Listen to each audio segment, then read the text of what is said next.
Hello बच्चों, मैं आपका गणित शिक्षक कमलेंद्र हूँ।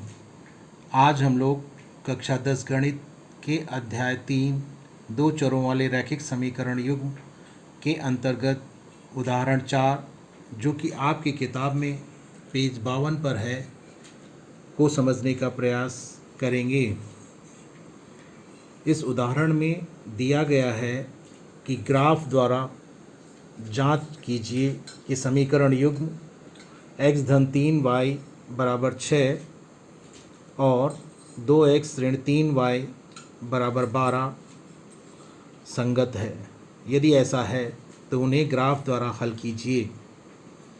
हम इससे पहले जान चुके हैं कि रैखिक समीकरण युग्म जब संगत होता है तो उस स्थिति में दो प्रकार के रैखिक समीकरण युग्म संगत रैखिक समीकरण युग्म हो सकते हैं। पहले प्रकार का रैखिक समीकरण युग्म वह है जिसमें रैखिक समीकरण युग्म का एक और केवल एक ही हल होता है, अर्थात ऐसे रैखिक समीकरण युग्म का अद्वितीय हल होता है। और इसी स्थिति में हम रैखिक समीकरण युग्म के हल को ज्ञात करते हैं। दूसरी प्रकार का जो संगत रैखिक समीकरण युग्म होता है उसमें रैखिक समीकरण युग्म के अनंत हल होते हैं और ऐसे रैखिक समीकरण युग्म के हल को हम ज्ञात नहीं करते हैं। तो हम यहाँ पर यह देखने का प्रयास करेंगे कि दिया गया रैखिक समीकरण युग्म किस प्रकार का है। पहला जो रैखिक समीकरण है x धन 3y बराबर 6, इससे हम y के मान को x के पदों में ज्ञात कर लेते हैं। इसे ज्ञात करने के लिए हम x को दाईं तरफ ले जाते हैं, जिससे हमें 3y बराबर 6 ऋण x प्राप्त होता है। बाईं तरफ x धन चिन्ह के साथ है, दाईं तरफ जाने पर उसका चिन्ह ऋण हो जाता है। और y का मान ज्ञात करने के लिए हम उसके साथ गुणा में जो 3 है उसे भी हटाते हैं और इस प्रकार हमें y बराबर 6 ऋण x बटे 3 प्राप्त होता है। और इस प्रकार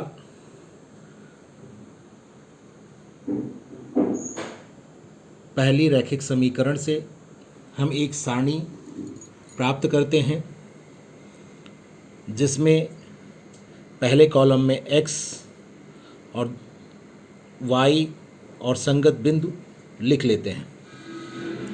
दूसरे कॉलम में हम x को एक कोई भी मान दे देते हैं। यहाँ पर हमने शून्य मान दिया है। आपकी किताब में शून्य मान x का लिया गया है, इसलिए हम यहाँ पर शून्य मान लेते हैं। और y का मान इसके संगत ज्ञात करने के लिए हम x के स्थान पर शून्य रखते हैं और इस प्रकार हमें 6 ऋण 0 बटे 3 और बराबर 6 बटा 3, और इसे जब सरल करते हैं तो हमें 2 प्राप्त होता है। इस प्रकार हमें x बराबर 0 के संगत y का मान 2 प्राप्त होता है। और इस प्रकार जो संगत बिंदु के निर्देशांक हमको प्राप्त होते हैं वह 0,2 हो जाते हैं। दूसरे बिंदु के निर्देशांक ज्ञात करने के लिए हम x को 6 मान देते हैं, या हम ऐसा भी कह सकते हैं कि y को 0 मान देते हैं। किसी भी तरह से हम इसको समझकर एक चर राशि को मान देकर दूसरी चर राशि का मान ज्ञात कर लेते हैं। यहाँ पर अगर हम x को 6 मान देते हैं तो उस स्थिति में y के मान में x की जगह पर हम 6 रखते हैं, जिससे अंश में 6 ऋण 6 हो जाता है और बटे में 3 लिखते हैं। और इस प्रकार अंश में 0 हो जाता है, 6 ऋण 6 बराबर 0 हो जाता है। और हर में 3 रहता है।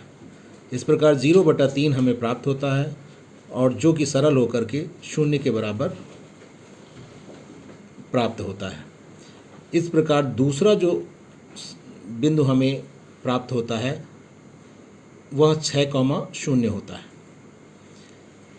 जो दूसरा रैखिक समीकरण दिए गए रैखिक समीकरण युग में हमें दिया गया है वह 2x ऋण 3y बराबर 12 है। इससे भी हम y का मान चर x के पदों में ज्ञात करते हैं और इसे ज्ञात करने के लिए आप यहाँ पर देख रहे हैं कि 3y को हम दाईं तरफ ले गए हैं और इस प्रकार वह धन चिन्ह के साथ हो गया है। तो 2x ऋण 12 बराबर 3y हो गया और 3 इसको हम ऐसे भी लिख सकते हैं 3y बराबर 2x ऋण 12।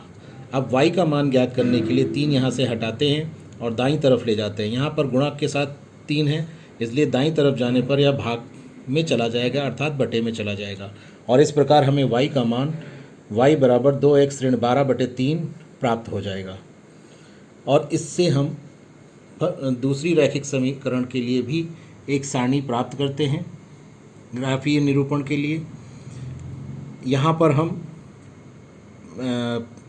पहले कॉलम में x और y और संगत बिंदु के निर्देशांक लिख लेते हैं अलग अलग पंक्तियों में और ठीक पहली सारणी की तरह यहाँ पर भी हम x को पहले 0 मान देते हैं। कोई भी मान दे सकते हैं परंतु 0 मान देने से गणना सरल होती है, इसीलिए हम अक्सर x और y को 0 मान देकर उसके संगत बिंदुओं के निर्देशांक ज्ञात कर लेते हैं। तो यहाँ पर x बराबर 0 जब हम लेते हैं तो उसके संगत y का मान ज्ञात करते हैं तो 2 × 0 ऋण 12/3 हो जाता है और 2 और 0 की गुणा होने पर 0 प्राप्त होता है और ऋण 12 ऐसे ही आ जाता है और बटे में 3 रहता है। 0 ऋण 12 फिर ऋण 12 के बराबर होता है और बटे में 3 रहता है। इसे सरल करते हैं तो 3 चौको 12 और हमें ऋण 4 प्राप्त होता है सरल होने पर। और इस प्रकार इन मानों के संगत जो हमें बिंदु के निर्देशांक प्राप्त होते हैं वह 0,-4 होते हैं। इसी प्रकार अगर हम x को 3 मान दें तो उस स्थिति में उसके संगत y का मान प्राप्त करने के लिए हम x की जगह पर 3 रखते हैं। तब हमें यहाँ पर 2x की जगह पर 2 × 3 लिखना पड़ता है और इस तरह से हम जब 2 × 3 लिखते हैं उसके बाद ऋण 12 लिखते हैं और बटे में 3 लिखते हैं। फिर इसके बाद 2 और 3 की गुणा करके 6 लिखते हैं और 6 ऋण 12 हो जाता है अंश में और बटे में 3 हो जाता है। जब इसे घटाते हैं तो हमें -6/3 प्राप्त होता है और इसे सरल करने पर हमें -2 प्राप्त होता है। 3 दूनी 6 और इस प्रकार -2 प्राप्त होता है। इस प्रकार चर x को 3 मान देने पर उसके संगत हमें y का मान -2 प्राप्त होता है और इस प्रकार जो संगत बिंदु के निर्देशांक हमें प्राप्त होते हैं वह 3, -2 होते हैं। यही आपके इस उदाहरण में किया गया है और इन चारों बिंदुओं को दर्शाने का 4 बिंदु क्या यहाँ पर आप देख रहे होंगे 6,0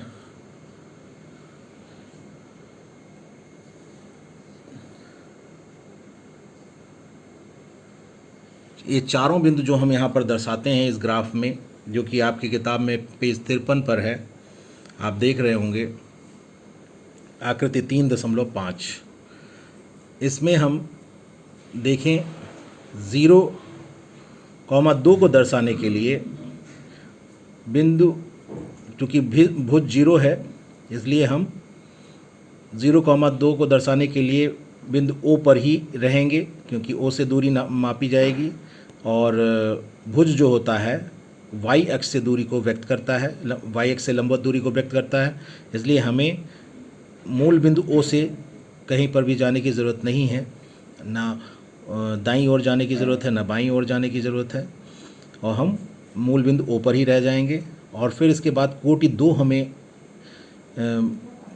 कोटि 2 को हमें दर्शाना है और ये धन चिन्ह के साथ है। इसका अर्थ यह है कि y अक्ष पर हम ऊपर की ओर 2 इकाई चलेंगे और इस प्रकार A बिंदु तक पहुँचेंगे। ये इस बिंदु के निर्देशांक 0,2 होंगे। और जो पहली समीकरण के लिए जो पहला बिंदु था उसे हमने दर्शा दिया। दूसरा बिंदु जो है वो 6,0 है।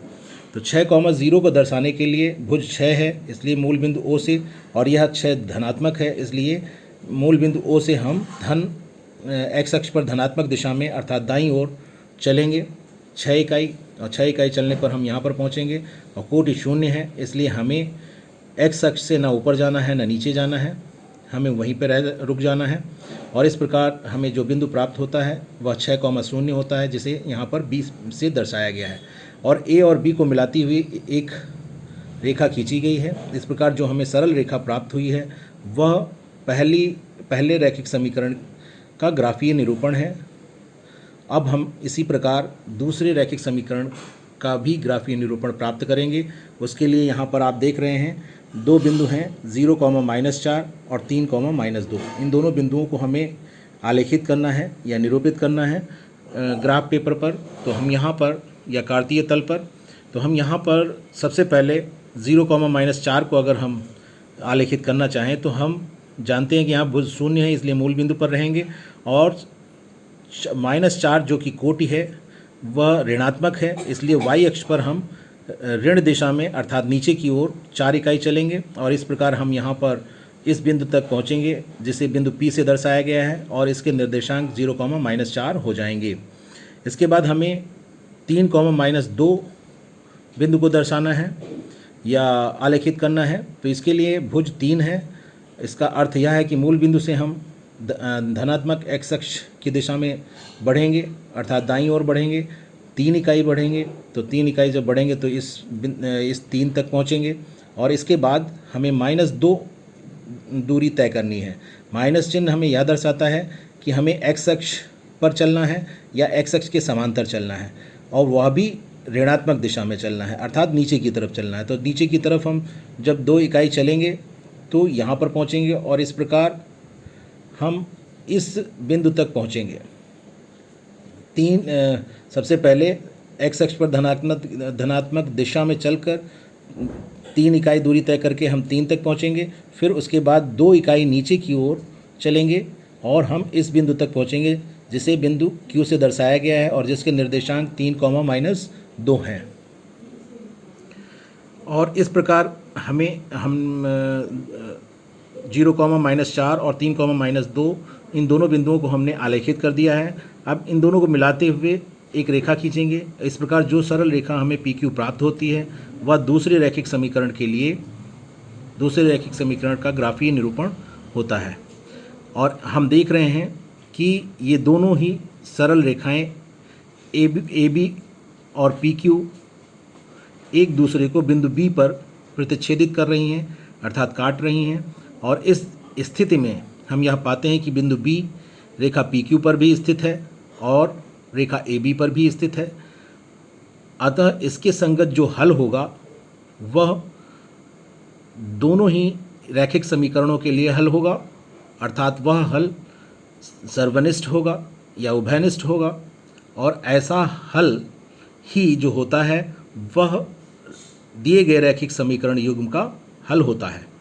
तो यहाँ पर हम यह कह सकते हैं कि बिंदु B दिए गए रैखिक समीकरण युग्म के हल को व्यक्त करता है और जिसके निर्देशांक 6,0 है। इसलिए हम यह कह सकते हैं कि चर x का मान यहाँ पर 6 है और चर y का मान 0 है, और यही दिए गए रैखिक समीकरण युग्म का हल है। और चूँकि एक हल हमें इस रैखिक समीकरण युग्म का मिल रहा है, इसीलिए हम यह कहेंगे कि यह दिया गया रैखिक समीकरण युग्म संगत है। इस वीडियो में बस इतना ही। शेष अगले वीडियो में। धन्यवाद।